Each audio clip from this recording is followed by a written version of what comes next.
আসসালামু আলাইকুম, জাহান কিচেন থেকে স্বাগত। আজ নিয়ে চলে এসেছি খুব সহজেই মুরগির মাংস রান্নার রেসিপি। নতুন রাঁধুনি বা ব্যাচেলার ভাইদের জন্য, যারা রান্না করতে পারে না, এই রান্নাটা একবার ফলো করবেন, তাহলেই কিন্তু হয়ে যাবে। এখানে কিছু মশলা নিয়েছি, একটা আস্ত রসুন নিয়েছি জিরা 1 চা চামচের মতো, স্বাদ অনুযায়ী নিয়েছি শুকনো মরিচ, কাঁচামরিচ, আর এখানে 3টা মিডিয়াম সাইজের পেঁয়াজ কেটে নিয়েছি। এই মশলাগুলো দিয়ে কিন্তু আজকে মুরগির মাংস রান্না করব।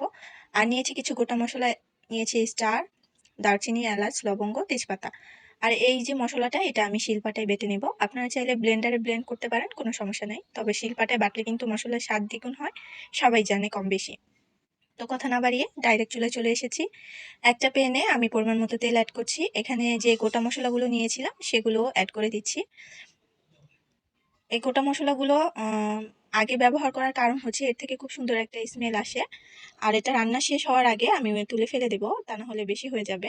তো যে মশলাটা আমি বেটে রেখেছিলাম সেটাই যে এখানে অ্যাড করে দিচ্ছি, দেখতেই পাচ্ছেন। এখানে কিন্তু আমি আরও অ্যাড করেছি হলুদ গুঁড়ো। তো এক্সেস কোনো আলাদা মরিচ আমি এখানে অ্যাড করিনি, কারণ আমি যে মরিচটা নিয়েছি সেটা দিয়ে রান্না করব। আর তাতে বড় কথা হচ্ছে হলুদ ছিল না, তা না হলে আমি হলুদও বেটে নিতাম, তাই হলুদের গুঁড়োটা দিয়ে একবারে বেটে নিয়েছি। তো এই মশলাটাকে আমি খুব সুন্দর করে নেড়েচেড়ে কষিয়ে নেব। আর এই কষানোটা কিন্তু পারফেক্টলি করতে হবে। দেখতেই পাচ্ছেন আমি ননস্টপ নেড়ে নিয়েছি। এখানে কিন্তু আলাদা করে কোনো পেঁয়াজ কুচো করে দেওয়ার কোনো প্রয়োজন নেই, কারণ পেঁয়াজটা আমি অলরেডি বেটে নিয়েছি এর সাথে। তো শিল ধোয়া কিছু পানিটা ছিল, যেটা আমি অ্যাড করে দিয়েছি। এটার সাথে মশলাটা আরো সুন্দর করে কষাবো। ট্রাস্ট মি, এভাবে একবার এই রান্নাটা করে দেখুন মশলাটা বেটে। তো এখন দিচ্ছি স্বাদ অনুযায়ী লবণ। এখানে আর কোনো মশলা অ্যাড করব না।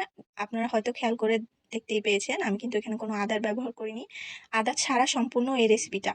তো এখানে আমি 1 কেজির মতো মুরগির মাংস নিয়েছি। এই মাংসটা কিন্তু বড় সাইজের, বড় মুরগি। তো আশপাশ থেকে অনেক শব্দ আসতে পারে, আপনারা ইগনোর করবেন। মুরগিটা ভালো করে ধুয়ে আমি পানি ঝরিয়ে নিয়েছি।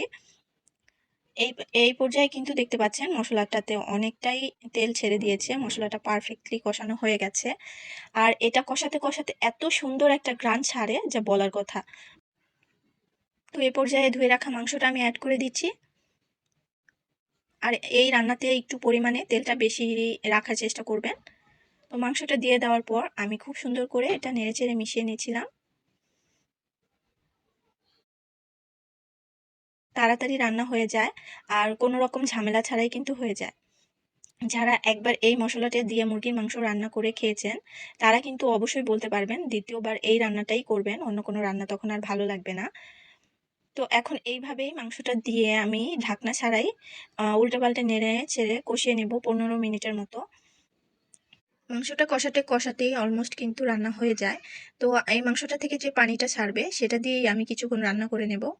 তো অফ ক্যামেরায় কিন্তু আমি কয়েকবার নেড়েচেড়ে দিয়েছি। আর এখানে দেখতেই পাচ্ছেন মাংসটা থেকে কিন্তু পানি ছাড়া শুরু করেছে। তো এ পর্যায়ে এটাকে আমি ঢেকে আরো 15 মিনিটের মতো কষিয়ে নেব। যারা ব্রয়লার বা লেয়ার মুরগি দিয়ে করছেন তাদের ক্ষেত্রে কিন্তু এই প্রসেসটা একটু সম্পূর্ণ ভিন্ন হবে। কারণ লেয়ার বা ব্রয়লার খুব তাড়াতাড়ি সেদ্ধ হয়ে যায়। সেক্ষেত্রে কতটুকু কষাতে হবে এটা মুরগির উপর ডিপেন্ড করে, যে মুরগিটা কত তাড়াতাড়ি সেদ্ধ হবে। এটা যেহেতু বড় মুরগি, তো এটা একটু সেদ্ধ হতে সময় লাগে, তাই এটাকে আমি ধাপে ধাপে করে নিচ্ছিলাম। তো এই পর্যায়ে বলে নিচ্ছি, আমার ভিডিওটা কে কোথা থেকে দেখছেন অবশ্যই কমেন্টে জানাতে ভুলবেন না। সবার কমেন্টগুলো আমি খুব মনোযোগ সহকারে পড়ি, সবার কথাগুলো খুব ভালো লাগে, উৎসাহ লাগে, নতুন ভিডিও বানাতেও অনুপ্রেরণা যোগায়। তো ফেসবুক পেজ থেকে যারা ভিডিওগুলো ওয়াচ করছেন তারা প্লিজ পেজটাকে ফলো করবেন, শুরুতে একটা লাইক দিয়ে ভিডিওটা দেখা শুরু করবেন, ভালো লাগলে লাইক কমেন্ট শেয়ার করে দিবেন।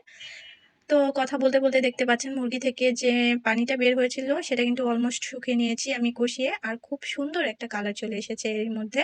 তো এখন পরিমাণ মতো পানি অ্যাড করে দিচ্ছি। আর পানিটা কিন্তু আমি ফুটিয়ে গরম করে নিয়েছিলাম যাতে তাড়াতাড়ি মাংসটা রান্না হয়ে যায়।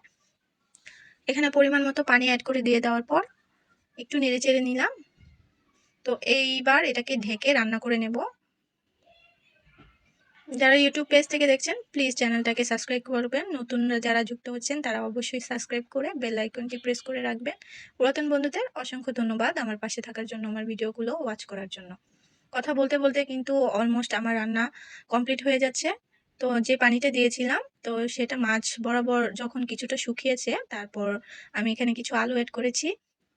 এই রান্নাটাতে যদি একটু আলু দেওয়া হয় আর একটু ঝোল ঝোল রাখা হয় তাহলে খেতে কিন্তু ভালো লাগে। তো আলুটা দিয়ে দেওয়ার পর আমি একটু মাংসের সাথে নেড়েচেড়ে মিশিয়ে নিয়েছিলাম। এখন এটাকে আমি ঢেকে দিলাম, ঢেকে রান্না করে নেব। সেদ্ধ হওয়া আগ পর্যন্ত। তো আমার রান্নাটা অলমোস্ট কমপ্লিট হয়ে গেছে, আলুটাও সেদ্ধ হয়ে গেছে। তো এর থেকে বেশি ঝোল আর আমি কমাবো না, কারণ এটা ঝোল ঝোল মুরগির মাংস খেতে কিন্তু দারুণ লাগে। তো ফাইনাল লুকটা দেখেই বুঝতে পারছেন কতটা কালারফুল হয়েছে। এই পর্যায়ে নামানোর আগে আমি 1 চা চামচের মতো ভাজা জিরের গুঁড়ো অ্যাড করে দিচ্ছি। এই ভাজা জিরের গুঁড়োটা ছাড়া কিন্তু এই ঝোল মুরগির মাংসটা একদম ইনকমপ্লিট। তো মুরগির মাংস রান্নাতে কিন্তু ভাজা জিরের গুঁড়ো না দিলে একদমই ভালো লাগে না। তো এখন এটাকে আমি দিয়ে একটু নেড়েচেড়ে ঢেকে রাখবো 2 থেকে 3 মিনিটের মতো। তারপরে আমার রান্নাটা কমপ্লিট হয়ে গেছে। দেখতেই পাচ্ছেন ফাইনাল লুকটা কেমন হয়েছে। এইভাবে কিন্তু খুব সহজেই ঝটপট মুরগির মাংস রান্না করে নিতে পারবেন। খেতে কিন্তু দুর্দান্ত স্বাদ হয়। অবশ্যই ট্রাই করবেন। ট্রাই করে কমেন্টে জানাবেন এই মসলাটা দিয়ে মুরগির মাংসের ঝোলটা খেতে কেমন লেগেছে। তো আজকে চলে যাচ্ছি। সবাইকে অসংখ্য ধন্যবাদ। ঈদের অগ্রিম শুভেচ্ছা। সবাই ভালো থাকবেন, সুস্থ থাকবেন। নতুন রেসিপি নিয়ে খুব জলদি আপনাদের মাঝে হাজির হব। আল্লাহ হাফেজ।